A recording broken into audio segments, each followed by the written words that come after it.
What's going on, guys? It's Nick here, back in the video. It is somehow week 9 already, and what do you know? We actually have a solid week on the waiver wire. Number one option is very obviously Tyrone Tracy Jr. Scadaboo gonna likely miss. They haven't confirmed it yet, but he's probably gonna miss the rest of the season with an ankle injury. So Tracy gonna step back in as the lead back. It's gonna look similar to it did last season. You'll have him as the lead, and then Singletary mixing in, but mostly being the backup. Singletary was someone they were trying to trade away. Tracy Jr. definitely better than he is. But yeah, I mean, Tracy Jr.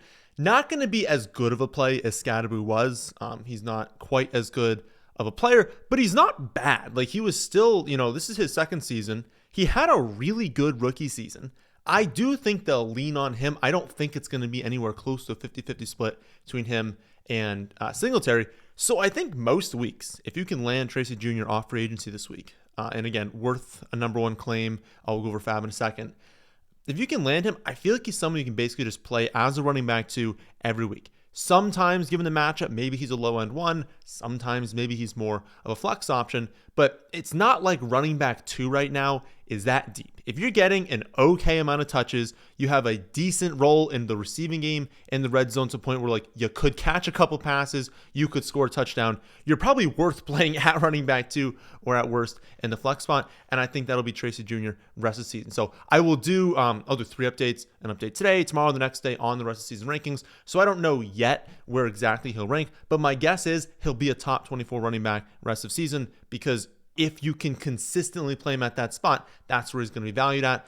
For Fab, I think it really depends. On average, I'm putting down 31%. So, and also a quick note on that, I always go 1% over. Never put 5%, put 6, never 10, do 11. Always just do 1 over, because so many people I'll just put 10, I'll just put 15, I'll just put 20. Just go 1 over, and you wouldn't believe the amount of times that you win by 1.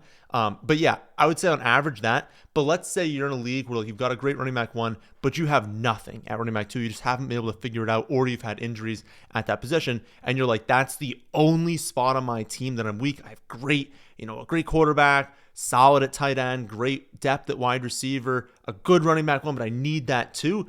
Do whatever you want. If you really want to empty your Fab, go for it. You want to go up to 40, 50, 60%, go for it. I'm telling you what he is. He's a rest of season running back 2. If that is what you need to complete your team, go higher. If you're I kind of already have a couple guys that fit that role, he'll just kind of rotate in. Again, I think he's worth 31%. I think you can still go after him and then trade him to someone who really needs running back 2. So I still think I would do that. But again, it completely depends what you need. And then Singletary just basically turns into one of those guys that's gonna see the field sometime, but is mostly just not viable to start, has some upside as a handcuff. He'll probably join the handcuff rankings this coming week. But yeah, Tracy Jr. obviously the number 1 to go after there.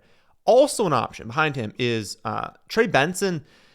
He's been on IR for a little bit, and every week he basically gets dropped in a couple more leagues. He is not eligible to return this coming week, but I believe in week 10 is when he's first eligible. We don't know right now if that's when he's going to return, but it makes it more likely. It was never considered a super long-term injury, and they had the bye. So it's not even just the 4 weeks. They have the bye thrown in there. It'll be 5 weeks he's had to recover. Even if they push it off 1 week, give him 6 weeks. I think week 10 or 11 is when we should expect him back. And he'll kind of be like Tracy Jr. Perhaps they like what they've gotten out of Bam Knight, but they don't like DeMercado. Michael Carter lost the job. So it really is only Bam Knight that you're semi-worried about stealing touches.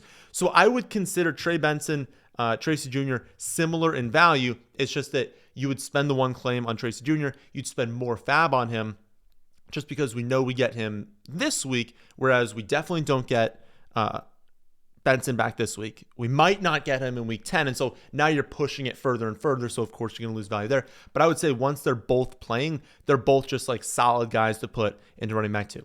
After Benson, I'd say it's Tyjae Spears. He's definitely looked better than Pollard since returning from injury, and I still think that there's a chance that Pollard gets traded. I don't think that's a lock or anything. There's maybe some other guys that are more likely to get traded, but it's unlikely. Why I think they trade him is because he's got technically another year left in his deal, but there's a clear out there. The team is not going to give him that 3rd year in the contract, so he will not be on the Titans next season.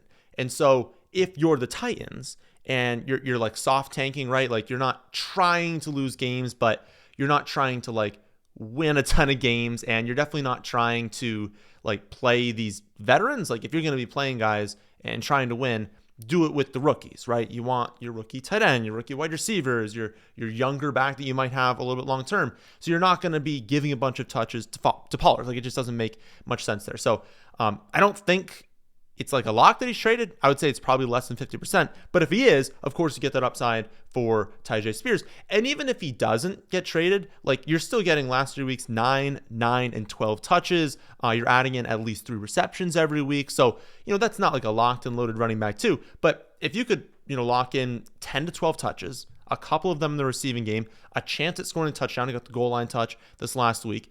For bye week fill-in, like you could do a lot worse than that. So he's kind of someone that like if you needed to, you could throw in at running back too and not get amazing production, but get something from him. And then if there's a trade or an injury, he becomes a much better play. Another running back that people will want to go after, but I don't know if you really should, is again Dylan Sampson. We kind of talked early in the season how like everyone was just throwing everything at Sampson after, what was it, like week 1, we had a bunch of receptions, and it was like, yeah, but he's not going to have 1 million receptions every week. And he's also just like not that good. Like I just don't think Dylan Sampson's that good of a running back. I also don't think the Judkins injury is something to worry about super long term. They're on bye this next week. It seemed like he was also held out because they were getting destroyed. It wasn't even a game script where they would have used Judkins, and we talked about that going into the week that, now through 8 games, no running back has hit 50 rushing yards against the Patriots. And so if they were going to lose in a tough matchup on the ground, it was just not a spot where you really expected Judkins to do all that much. So in the second half, when they were already in that trailing game script, why would you throw him out there when he's a little bit banged up? But if he has the bye week to recover, he could miss 0 time. And so if people are going to spend a bunch of fab on Dylan Sampson, even though he might still not be the lead back, and even if Judkins did miss time, he's still going to split with Jerome Ford, and he's still not that good, and he doesn't have, Flacco dumping off a bunch of receptions there. Like, I don't know. I just don't really see it. I would let other people go after Dylan Sampson. If you felt like putting 1 or 2%, sure, but I'm not going to do that. Other running backs you could look at are Isaiah Davis, Tank Bigsby, and Kyle Monangai. None of them are top priorities, though. Isaiah Davis looks pretty good, and basically the upside here is the trade rumors or an injury. We've got a pretty long-term injury from Braylon Allen, so I'm not really expecting him back anytime soon. And so if the Jets decided to trade away Breece Hall, who would be the number 1 trade target, like if a team was in the championship hunt, they wanted to go after an elite running back, it would be Breece Hall, of course. And so if that happens and you had Isaiah Davis as the clear lead back on this team, he would be awesome in fantasy. I still don't really know. You can't really tell what teams are going to do in the trade market, but he would stand to benefit a lot there. And if not, you've obviously still got a handcuff because Breece Hall could still get injured at any point.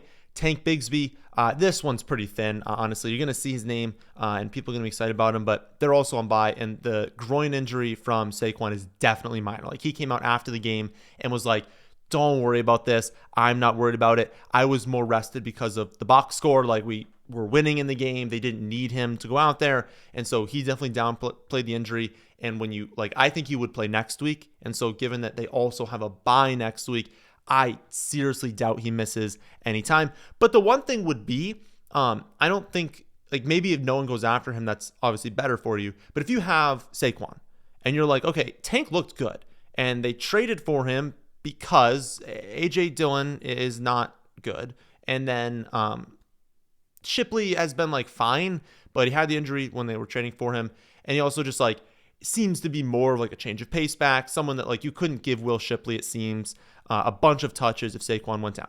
But Tank Bigsby has always looked good as an early down back. He's probably always been underrated by NFL teams and how good he is as an early down grinder. Not in the receiving game, but early down grinder. And so if Saquon got hurt, you would probably have Tank Bigsby mix in for like, I don't know, 15 to 17 carries most weeks, and then not much in the receiving game, but that would still be plenty for him to be someone we're starting at running back to every week. So he kind of turns into a premier handcuff after this game in my eyes, because I think it's pretty clear he is that best early down back, whereas we didn't kind of know for a lot of the season what they would do. And so I would just say for this one, if you have Saquon, we're getting to the point of the season where it's like you want to lock that in. And so if we kind of think that Tank Bigsby locks that in to where if in week 13, 14, you lost Saquon, you can at least throw Tank in there to get you some production at that spot. I think it's worth doing. It's a little harder this week because both are on bye, so now you have to have 2 running backs on bye. But if you can afford to do it, you have a deep enough bench where like maybe they're the only people you have on bye this week, I would do it if you can. And from Nungai, it's basically the same reason we talked about for a few weeks now. Really, he's getting baseline production. He's stealing snaps, stealing touches from DeAndre Swift. He's not getting enough touches to where you can play him at running back too. But similar to Tyjae, where it's like if you were in a jam in a good matchup, I would prefer Tyjae in that spot. But in a good matchup, at least Monangai could score a touchdown, could break off a long run. But for the most part, it is if Swift gets injured, then you would have Monangai, who they clearly trust. The coaching staff definitely likes him, and so he'd get a decent amount of touches if an injury, but a relatively high upside handcuff, but not someone that you can play normally. At wide receiver, I would say a little bit more thin than at running back. We pretty much know like there shouldn't be that many surprises at wide receiver at this point, but it will be rookies breaking out, who we'll talk about in a second. But for the most part, we kind of know what to expect at wide receiver right now. One person that honestly had a better performance than I thought, surprising amount of usage in his first week back, was Christian Watson. 56% of the snaps in his return, way more than I expected. He's never going to be a high-end target earner, which is like the one issue with Watson is he can have these games. It did come on 4 targets, and you're like, okay, he's going to ramp up, right? 56% of the snaps this week. Maybe he gets up to like 70-75% over time. That still probably only nets him in that like 4 to 6 target range over time. He's not going to catch all of those, and so maybe 5 targets turns into like 3 receptions usually for like 50 or so yards. That's a good stat line, but of course you'll need a touchdown to go along with that if you're going to trust it. But he's someone that like maybe in especially like good matchups, right? Had a good matchup this last week. In good matchups, maybe you can trust him at wide receiver 3, flex spot, second flex spot. So definitely someone I would go after on free agency. The one thing I wouldn't, go crazy for is like this is still the Packers. And what do we talk about all off season? It's like, well, like Wicks is there, Reed is there, Golden is there, Dobbs is there, Tucker Kraft is awesome, the run game is good. It's like there's just so many people on this team. Now, of course, we have a bunch of injuries there, and that's helping, but Wicks will probably return at some point. Jaden Reed will probably return at some point. You'd think Golden gets going at some point. And so, like, while right now maybe we're at a lull where, like, they can use Christian Watson's performances, over time, I just don't know how much in, like, especially like a 10-team league, 2 wide receiver, 2 running back, 1 flex spot, how often are you really going to start Christian Watson rest of season? I don't know. So don't go after him crazy, but if you felt like spending 1 or 2% of your fab to grab him as that fill-in, totally fine with that. Also think people are going to want to go after Troy Franklin again this week. Honestly, a similar take as Watson. You've got Sutton as the clear number 1. Engram is playing better as of late. Pat Bryant is ramping up right now. He's getting more usage as the season goes along. Mims, his production is dipping. I think he has a minor injury as well, but he's always going to see some schemed usage either downfield, in the run game, screen game. Like he's going to get some schemed looks every week. And it's not like Denver has this like prolific passing attack where they throw for 300 yards every week. So I think Franklin has kind of emerged as that wide receiver too. And maybe you want to use them as a bye week fill-in, but looking at their upcoming schedule, you've got at the Texans this coming week, which is a brutal matchup for wide receivers. They have a great defense. A good matchup against the Raiders, but then another tough one against the Kansas City Chiefs. Then they're on bye in week 12. So you kind of look at it and you're like, Franklin's good in theory, but how often do you trust the production in a neutral matchup? And they've got 2 brutal matchups and a bye in the next 4 games. So again, another one I wouldn't go that crazy on. After Franklin, I think your top 3 options are Kayshon Boutte, Chimere Dike, and Malik Washingon. All 3 are, I would definitely say the last 2 are purely bye week fill-ins, but all 3 are viable as bye week fill-ins. I would say Boutte, like we went in depth on him last week, and so I don't want to like go super in depth again because it's the exact same take we had last week, only there's more production added on top of it. But TLDR is basically like, people are probably underrating his breakout right now simply because it was so long ago that he was this high-end prospect that people just forget that like he was at one point going to be a first-round pick in the NFL draft, going to be one of the top wide receivers drafted, but then injury, character concerns, everything just drops him down into the 7th round, and then he has the terrible rookie season and everyone writes him off and just like will not go back to him. But like think about if like this was Marv. Like truly, like think about if Marvin Harrison Jr., who's literally the exact same age as Kayshon Boutte right now.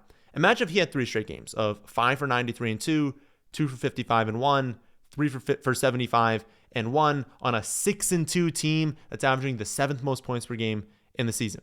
Like, I say imagine because that is not something we've been able to say about Marv thus far. Like, this is a 3-game stretch that has been better than what Marv has put together.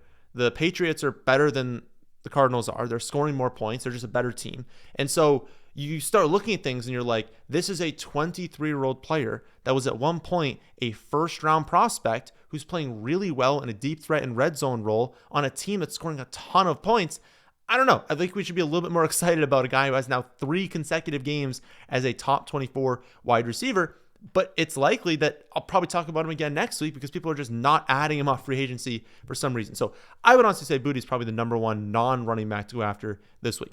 As for Dike, also playing awesome right now. So he's a rookie this season on the Titans, 4 for 70 and a touchdown 2 weeks ago, 7 for 93, no touchdowns this last week. That's really good. First game that the Titans release Lockett, still don't have Ridley.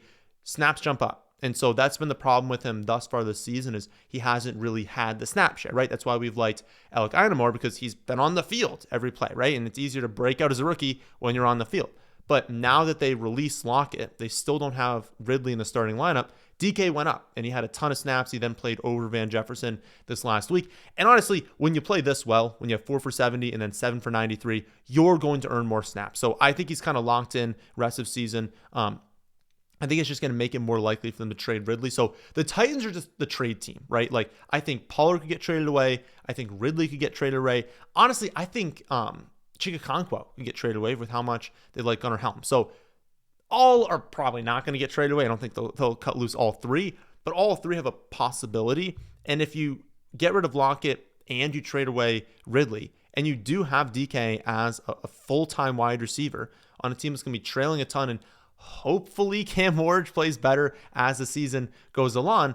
I don't know. I mean, there's a chance here he racks up a ton of receptions in the second half of the season. And I can promise you, DK is available in 100% of leagues. So 8, 10-team leagues, I don't know if you need to go after that. But 12 and up, he should be on your radar as that last wide receiver on your team. And then for Malik Washingon, this is more deeper PPR. Half PPR leagues, don't worry about it unless you're in like a 16-team league. Even then, it's like, I think you got to be in a full PPR league because he should rack up like 3 to 5 receptions every week, but they're not going anywhere. Like the receptions are so close to the line of scrimmage. They're going to use Waddle as that deep threat. If Waller can return, they'll use him as that as well. But this next week, if Lamar can return, Baltimore is at Miami. So Miami home game against a brutal defense, as in brutal as in bad. And then if Lamar on the other side is pushing Miami to throw the ball a ton, like Miami didn't have to throw the ball that much this last week in a game we thought they would have to.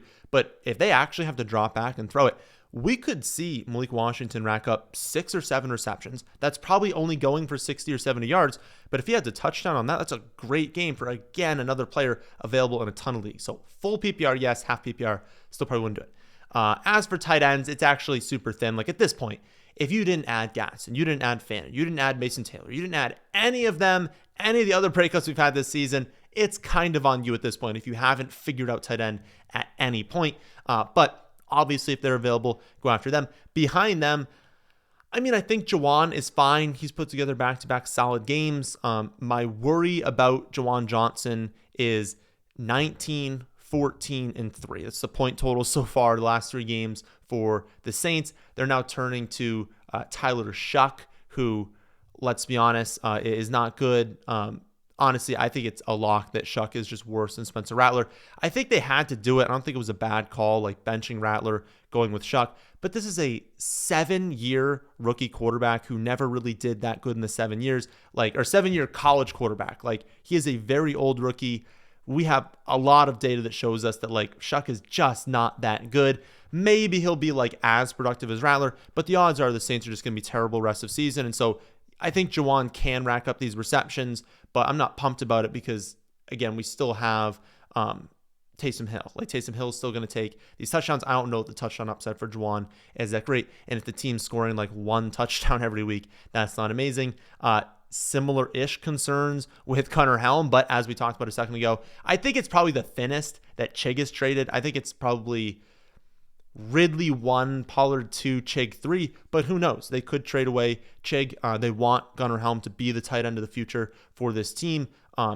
He could rack up a bunch of like dump-offs. I would say he's more thin. Like I would say you should be in like a 14 or 16 team league to go after him. But also Dynasty, I don't think a lot of people drafted him in their Dynasty rookie drafts. If he's available, definitely a guy I would stash. For quarterback streaming, I actually think you're looking at the guys returning from injury. So you've got JJ McCarthy, you've got Brock Purdy, you've got Kyler Murray, all available in a lot of leagues because every single week that they've missed, they're just dropped in more and more leagues. Wentz has completely fallen apart. And so I would expect McCarthy to be that quarterback rest of season. Like at this point, they understand Carson Wentz is not going to do it. They're not going to win a Super Bowl with him. And so that dream is out. Basically, the thought process so far was like, they don't think McCarthy is ready yet, but you have to develop him.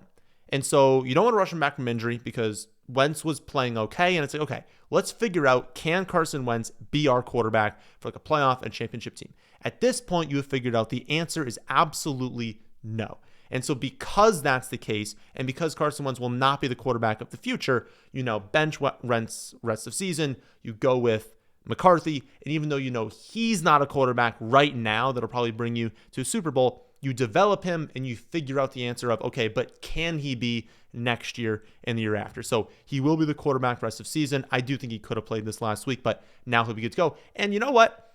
He's super young. Like 2 games in his NFL career. That's all we have to go off from him. And he was hurt in one of them.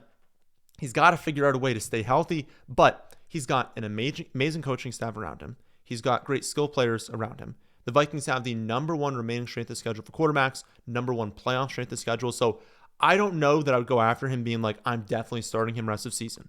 But if you've not been in love with the quarterback play thus far and you've been streaming and just haven't been crazy about doing that, I don't think McCarthy is a bad guy to grab, put on the bench, see what happens. See if the mobility continues to where he's rushing for like 20 to 30 yards every week. See if he can get it together in the passing attack. Because again, he's played like 2 games with these guys. I don't think he's played a game yet. Don't quote me on this. I don't think he's played a game yet with both Jefferson and Addison on the field. And so it's like he just has not had a chance yet to do anything.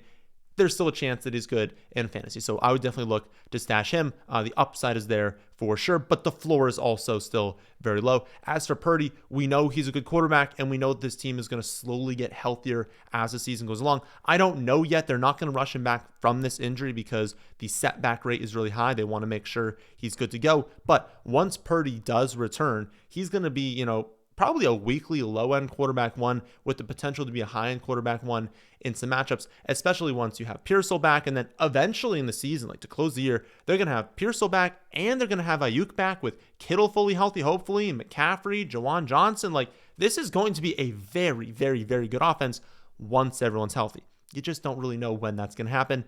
And then for Kyler, probably the most annoying quarterback in the NFL. But if he starts this week, and if he plays at least okay, it's at Dallas. And I know that's super risky because he could get benched. He could suffer a setback with the injury. But obviously the upside, if you were like a big-time underdog going into the week, I mean, at Dallas for Kyler, he could run for 40 yards and a touchdown while throwing for 3 touchdowns, even though he's not that good of a quarterback. And so if you've got Fields, you've got Hurts, you've got Baker on bye, he's an option, especially if you think you're an underdog to go after this week. Other 2 streaming options for quarterback are Joe Flacco versus the Bears and Sam Darnold at the Commanders.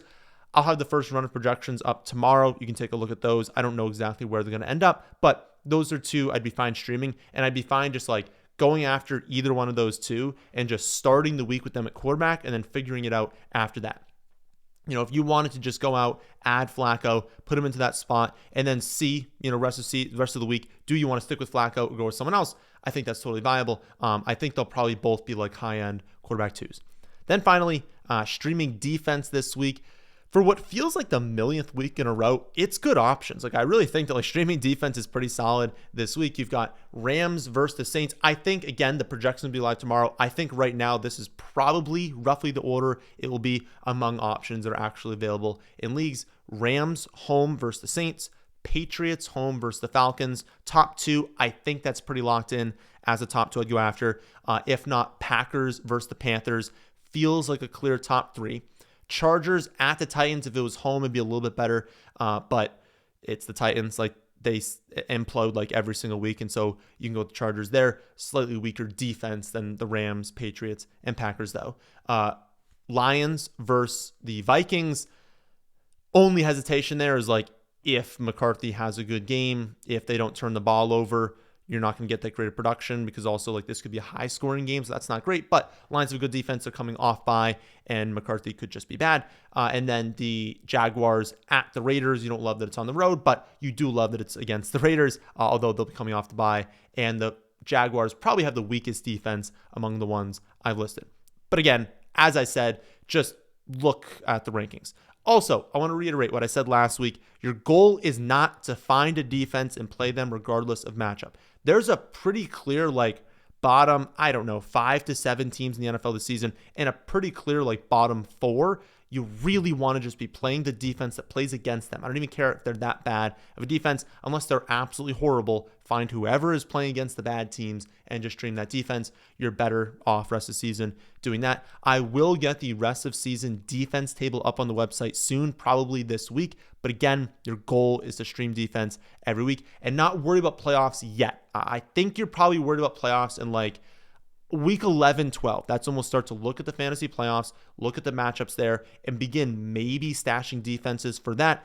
But you can't be stashing defenses for weeks 15, 16, 17 in week 9. You still need your bench at this point, so I don't think you should be stashing just yet. So again, rankings will be live tomorrow. Rest season rankings will be updated Monday, Tuesday, Wednesday. Each day they'll be updated, probably updated again on Friday as well. I'll be back Wednesday to go over my favorite trade targets this week, Thursday to go over the week 9 rankings, and then Friday to go over my favorite underdog plays this week. That's it for this one, though. Thank you all for watching. Please subscribe on YouTube or Spotify if you are new, and I'll catch you all on the next one.